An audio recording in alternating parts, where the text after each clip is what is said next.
Bonjour et bienvenue à notre formation au baptême. Ceci est notre 10e vidéo de notre formation, de la formation au baptême que nous utilisons ici à l'église baptiste de la Côte Basque, Sud-Lande, dans le sud-ouest de la France. Nous sommes une église baptiste, une église de la Fédération des églises évangéliques baptistes de France. Nous sommes membres de la Fédération protestante et membres aussi du CNEF. Et voilà, et cette formation au baptême destinée à nos frères et sœurs qui demandent le baptême ici, au Pays Basque, Sud-Lande, est aussi maintenant partagée sur notre chaîne YouTube. Aujourd'hui, je voudrais méditer avec vous dans Jean chapitre 3, verset 16, que nous tous connaissons, et souvent beaucoup de personnes connaissent ce texte par cœur. Car Dieu a tant aimé le monde qu'il a donné son Fils unique, afin que quiconque croit en lui ne périsse pas, mais qu'il ait la vie éternelle. Donc, voilà un texte très riche, très important, qui commence en disant que Dieu a aimé le monde. Et comment Dieu a aimé le monde? Il a aimé le monde et il a démontré qu'il aimait le monde en donnant son Fils. Bien sûr, nous allons essayer de trouver le rapport entre ces textes de Jean, pas que celui-ci, mais d'autres textes aussi, et notre baptême. On voit ici qu'il a l'offre du Fils pour que nous puissions avoir la vie éternelle. Mais avant d'avoir la vie éternelle, il nous dit aussi que sans le Fils, nous ne pouvons pas avoir la vie éternelle et nous allons périr. Le contraire d'avoir la vie éternelle ici, donc, c'est de périr, pour que nous ne périssons pas, mais que nous ayons la vie éternelle. Nous allons passer plus de temps à méditer ce que c'est que la vie éternelle, mais il est très important de savoir que quand nous n'avons pas la vie éternelle, nous allons périr. D'ailleurs, nous avons déjà vu dans notre deuxième vidéo, Éphésiens chapitre 2, 1 à 3, et dans l'Éphésiens chapitre 2, 1 à 3, avant de parler de l'œuvre du Christ pour nous, Paul va donc décrire la condition de l'être humain avant la résurrection avec Jésus et avant d'être placé dans les lieux célestes. Il a une condition de mort, de transgression et de péché.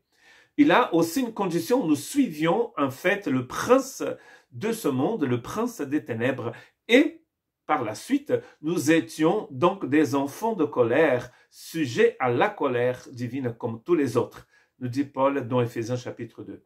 Si vous lisez, nous avons aussi parlé de cela dans notre deuxième vidéo. Si vous lisez Romains, vous allez voir que le chapitre 1, 2 et 3, jusqu'à la moitié du chapitre 3, Paul fait un constat terrible en disant que les païens et les juifs, ils étaient tous sous l'emprise de la mort et du diable.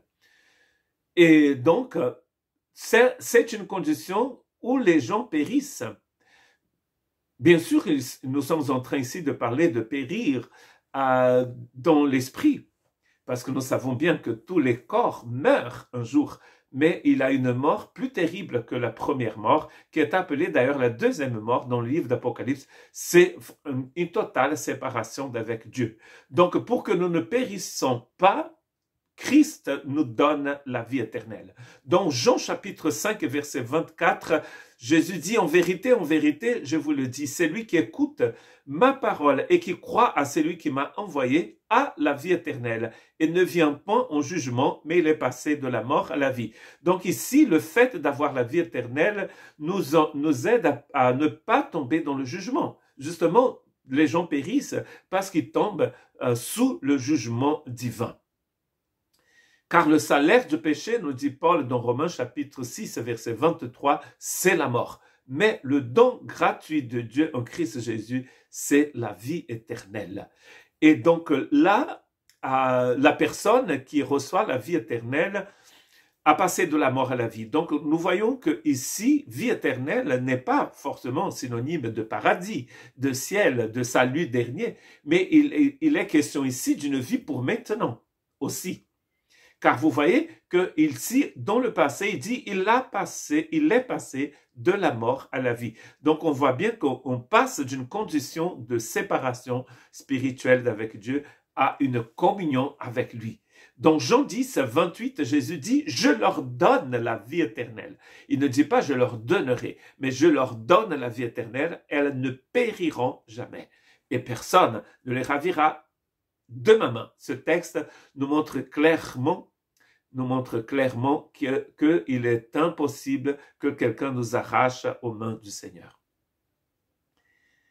Il a beaucoup d'assurance dans ce texte, n'est-ce pas? C'est ce que Jésus voulait dire à ses disciples, c'est que quoi qu'il arrive, persécution ou pas, ces personnes sont dans ses mains et personne ne peut les arracher à ses mains.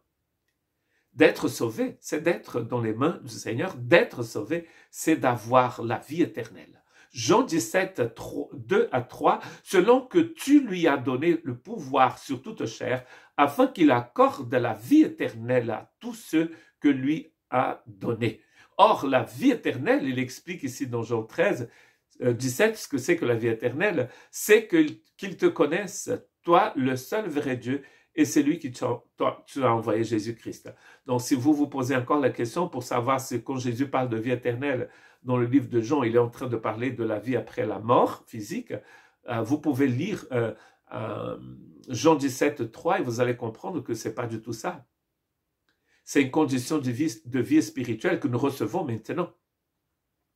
Et pour associer en fait ce texte de Jean 3, 16 et tous les autres textes de Jean que nous venons de lire, je voudrais lire avec vous ce que Jésus dit à Nicodème dans Jean 3. Dans le même chapitre où se trouve Jean 3, 16, Jésus lui répondit, en vérité, je te le dis, si un homme ne naît de nouveau, au nez d'en haut, comme dans le texte original, il ne peut avoir le royaume de Dieu. Nicodème lui dit, mais comment un homme peut-il naître quand il est vieux?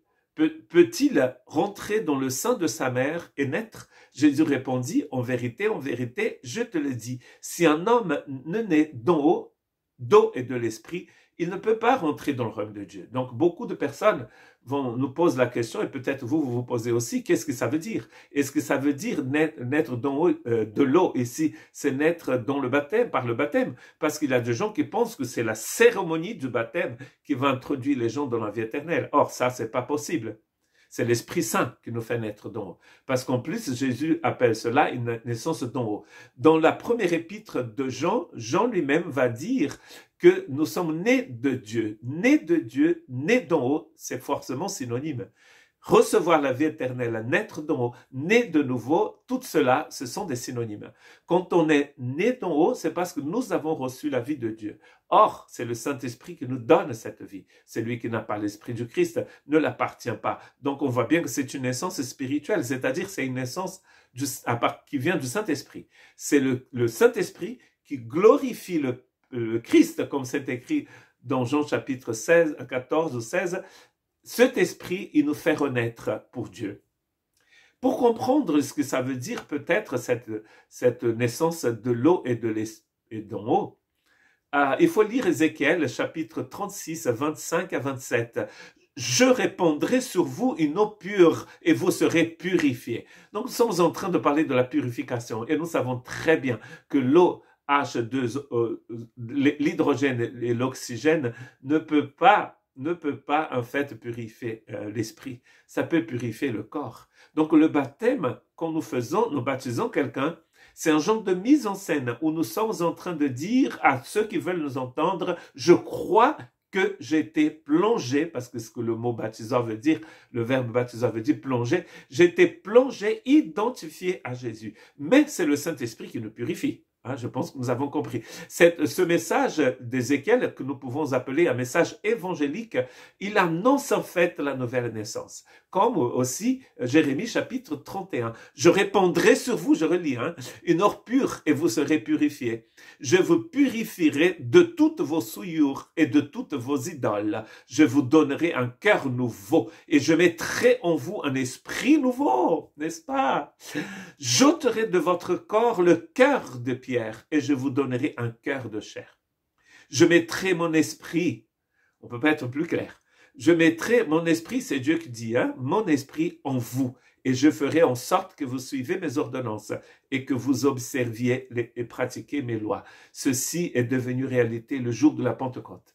Nous avons donc médité, aujourd'hui c'est lundi de Pentecôte d'ailleurs, ici en France, aujourd'hui c'est le 29 mai. Hier, au culte donc le 28 mai 2023, au culte dans notre église baptiste ici, nous avons justement parlé du miracle de la Pentecôte. La Pentecôte, c'était une fête de la moisson. Et donc Dieu a voulu avoir une grande moisson le jour où il a envoyé son esprit, le jour où cette prophétie d'Ézéchiel devient une réalité. Je mettrai en vous mon esprit. Et dans la vie de tous ceux qui étaient dans la chambre haute à Jérusalem et des 3000 hommes, 3000 personnes qui se sont converties, qui ont fait le demi-tour ce jour-là, toutes ces personnes ont reçu le Saint-Esprit. Quand on reçoit le Saint-Esprit, on reçoit la vie du Christ. Romains 8, 9, on reçoit la vie éternelle. Donc, ensuite, que devons-nous faire si nous sommes disciples du Christ? Nous allons prendre notre baptême et nous allons confesser de notre bouche que Dieu nous a aimés et il nous a donné son Fils pour que nous ne puissions pas périr, mais que nous puissions avoir la vie éternelle. Que Dieu vous bénisse.